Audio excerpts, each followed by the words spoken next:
నాకు ఇష్టం లేదు మాట్లాడటం, కానీ ఇవాళ ఆ ద్రౌపది అమ్మని చూశాను ఆలయంలో. మీ అందరికీ తెలుసు ద్రౌపది అమ్మ గురించి, మీకు తెలుసా లేదా?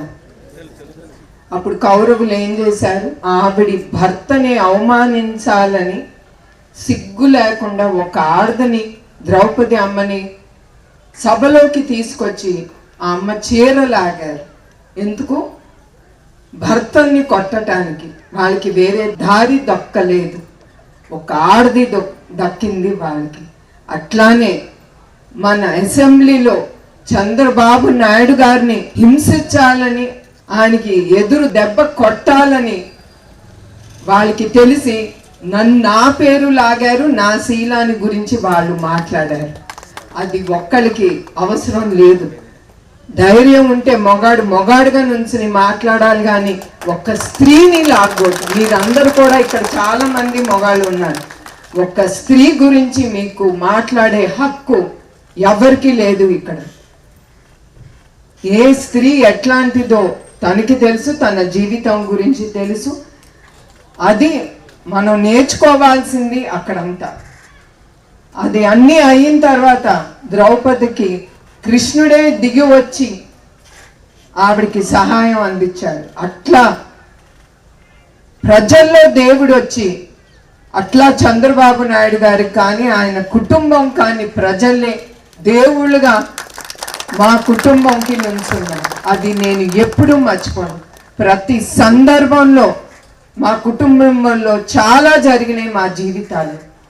ఇప్పుడే అన్నారు తిరుమలలో ఆ బాంబులు పెట్టి నక్సలైట్లు, కానీ ఇప్పుడు కూడా మా కుటుంబం హిట్ లిస్ట్లో ఉన్నా కూడా, ఇట్లాంటి అవమానాలు చాలా ఎదుర్కొన్నా కూడా ఆ దేవుడు అనేవాడు ఉంటాడు.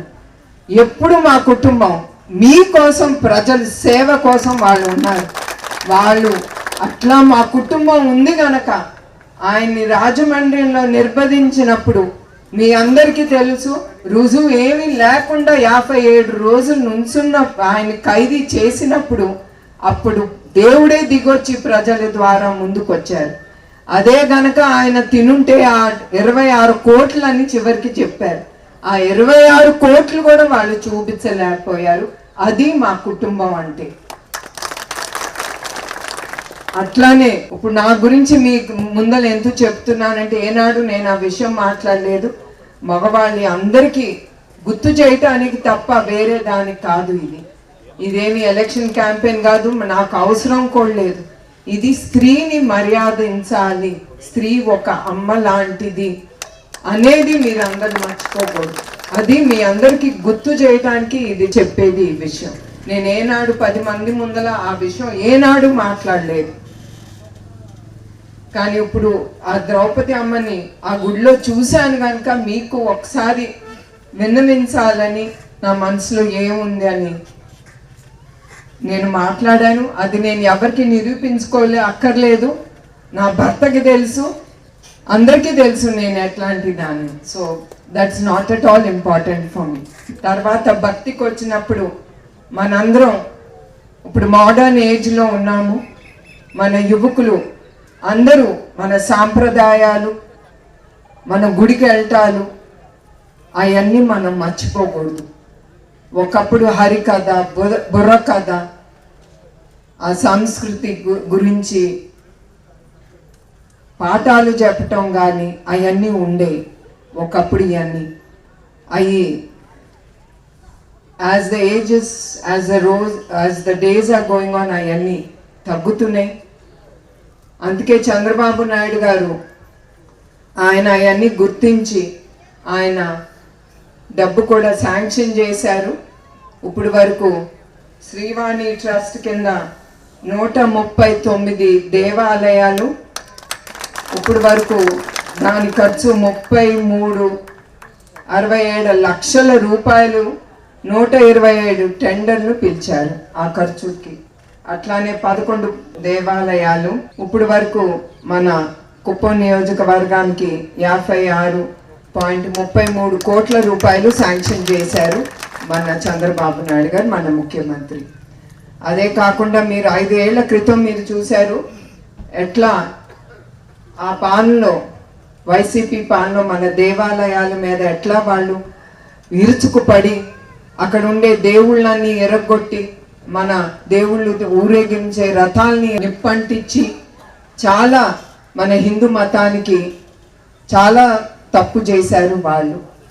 మన హిందూ మతంలో సహనం అనేది చాలా ఎక్కువ, అది మీరు ఒప్పుకుంటారు అనుకుంటున్నాను. మనకి చాలా ఎక్కువ. కానీ ఇక్కడ మతాల గురించి మాట్లాడటానికి కాదు నేను ఇక్కడ ఉంది. ఎవరికి ఏ మతం వాళ్ళకి, లైక్ ముస్లిమ్స్ అవనండి, క్రిస్టియన్స్ అవనండి, వాళ్ళ మతం వాళ్ళకి ముఖ్యం.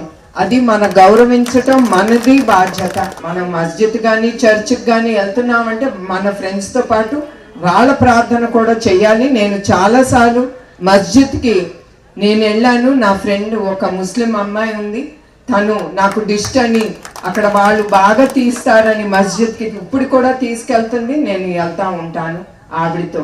అట్లాంటిది ఎవరు మతం వాళ్ళకి ఇంపార్టెంట్. అట్లానే మీరందరూ ఎస్పెషలీ తల్లిదండ్రులు, ఇక్కడ ఉన్న తల్లిదండ్రులు, మన పిల్లలకి మనం పాఠాలు చెప్పాలి. మంచి చెడు ఏంటో మహాభారత్ కానీ రామాయణం గురించి కానీ మన పిల్లలకి ముందల నుంచి వాళ్ళకి ఆ పాఠాలు నేర్పిస్తే వాళ్ళకి తప్పకుండా భక్తి భావన, ఇది మంచిది ఇది చెడు అనేది చిన్నప్పటి నుంచే వాళ్ళకి ఆ భావన కలుగుతుంది. గత 5 ఏళ్ళు వాళ్ళు ఏం చేశారు మన రాష్ట్రానికి, మన యువకుల్ని చెడగొట్టారు.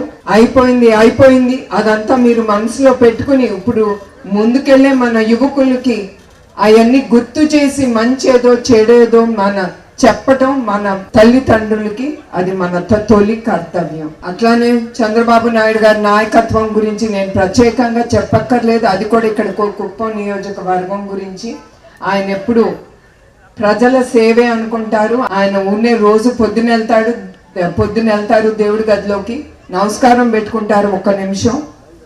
దాని తర్వాత ఆయన భక్తి భావన అంతా పనిలోనే, ప్రజలకి సేవ చెయ్యాలి. ఆ భక్తి భావనతోనే ఆయన ముందుకెళ్తున్నారు.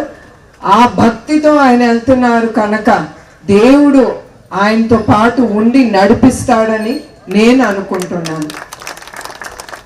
అది మీ అందరికీ తెలియజేయాలి. అట్లానే ఇప్పుడు ఇన్ని ఇండస్ట్రీస్ 30 ఇండస్ట్రీస్ మన కుప్పం నియోజకవర్గం ఒక్కదానికే వచ్చింది. ఇతర నియోజకవర్గాల్లో మీ అందరికీ తెలుసు మన ఆంధ్ర రాష్ట్రంలో ఎట్లా ఇండస్ట్రీస్ ముందుకొచ్చి ఒక్క నాయకుడిని నమ్మి వాళ్ళు ఇన్వెస్ట్మెంట్ మన ఆంధ్రప్రదేశ్లో చేస్తున్నారు.